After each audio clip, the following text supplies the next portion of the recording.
So I just woke up. I was actually gonna go get a drink, probably go back to sleep for a couple of hours, but I thought I would check my phone just in case because the Jack Eichel trade talks were pretty hot yesterday. There was a report from Kevin Weeks saying apparently Calgary had Tkachuk and multiple first-round assets on the table for Jack Eichel, so that really got the hockey world talking. That report was later shut down, and then nothing really happened.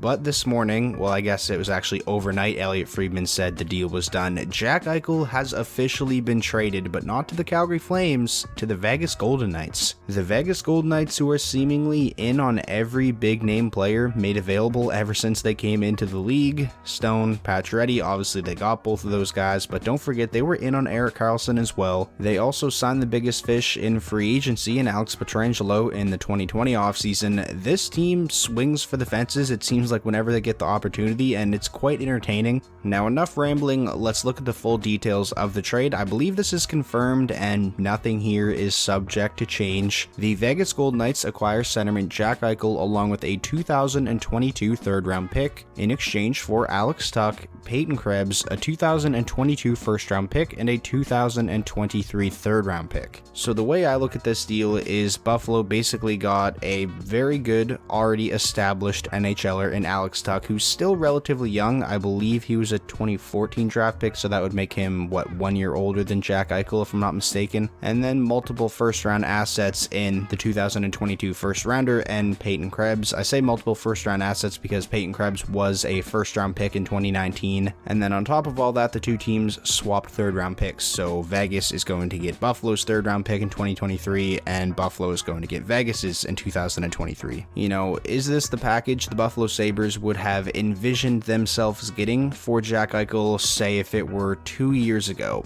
Definitely not. I remember back when the Jack Eichel trade saga first started, I said that whatever the asking price is from any team interested, it would probably have to start with a top prospect that has superstar potential. I like Peyton Krebs. I think he's a good prospect. If I had to make a bet on it, I would say he probably winds up having a pretty lengthy NHL career, but he doesn't have superstar upside, or even star upside for that matter, in my opinion. Alex Tuch is a very solid winger, 25 years old, has the capability of being a 30 goal scorer in my opinion, although he's never done it up until this point, and he's locked up through 2026 at a pretty reasonable cap hit, so that's a bonus for Buffalo in this trade. You're getting a player who you don't have to worry about extending or anything like that right away. You have him locked up long term. Now I wonder if he's going to be a part of the Buffalo Sabres moving forward, if they envision him as a part of their future, or if Alex Tuch could be a player that they look to flip. It'll be interesting to see how that plays out. And then on top of those players, Buffalo gets the 2022 first round pick from Vegas, which in all likelihood is going to be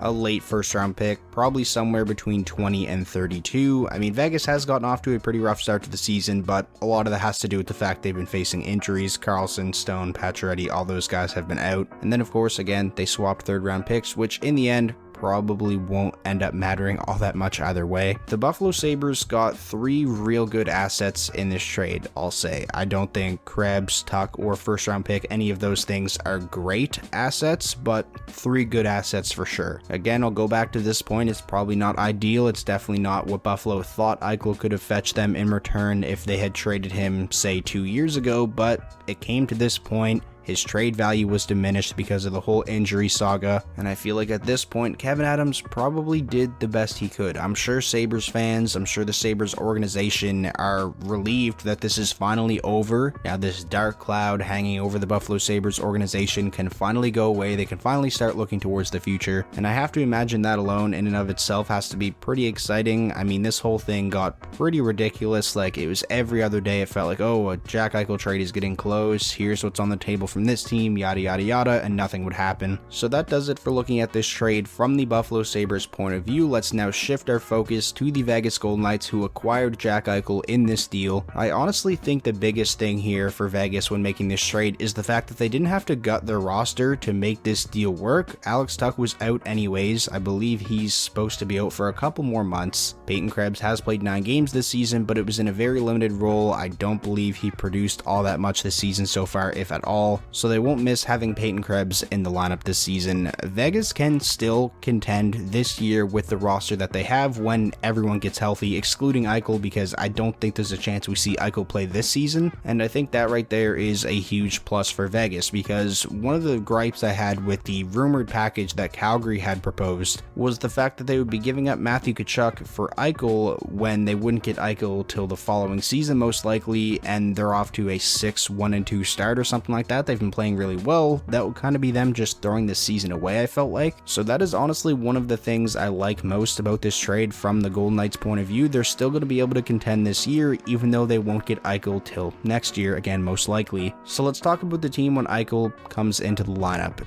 If Jack Eichel is 100% healthy heading into next season, the surgery gets done, it goes well, he's back to form, the Vegas Golden Knights on paper will be the scariest team in the league, bar none. What's the weakest point of their roster right now? They have a really good defense when everyone's healthy, loaded on the wing. Their weakest position is the center position. Love Chandler Stevenson, love William Karlsson, but none of those guys are true number one centers. Well, now you add Jack Eichel to that center core and you bump those guys down. So let's say it's Jack Eichel playing with Stone and Pacioretty, which if that happens will easily be one of the best lines in the league. I mean, Stone, Pacioretty, and Stevenson already is. So let's say you got Eichel playing with those guys. You bump William Karlsson down a spot. He's your second line center. And then you bump Stevenson down to third line center. You go from not being a very deep team down the middle to being probably one of the deepest teams in the league down the middle. That's how big of an impact getting Jack Eichel has. I honestly haven't really looked ahead too far to what this means in regards to their cap situation. I would imagine it means Riley Smith is likely gone at the end of the season and they're not going to be bringing him back. And then right there, his cap hit off the books combined with Alex Tuch, that makes up for the $10 million that Jack Eichel makes. This is going to be really fun to watch. It sucks that we're most likely not going to see it until next season, but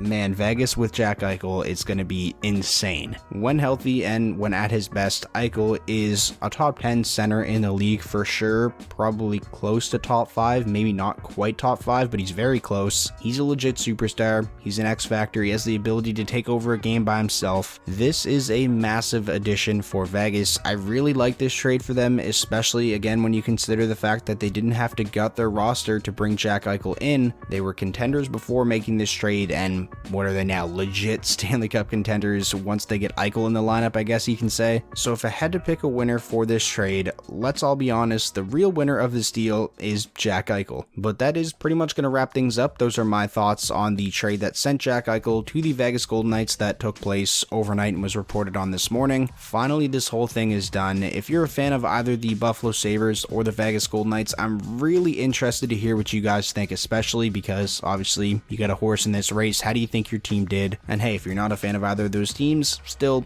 let me know your thoughts. Who do you think won the deal in the long term? Who do you think won the deal in the short term? All that kind of stuff. And yeah, this is really exciting. Trades like this don't happen often in the NHL, if ever. I mean, this is a legit superstar getting traded. I feel like some people through all this have kind of forgot just how good Jack Eichel really is.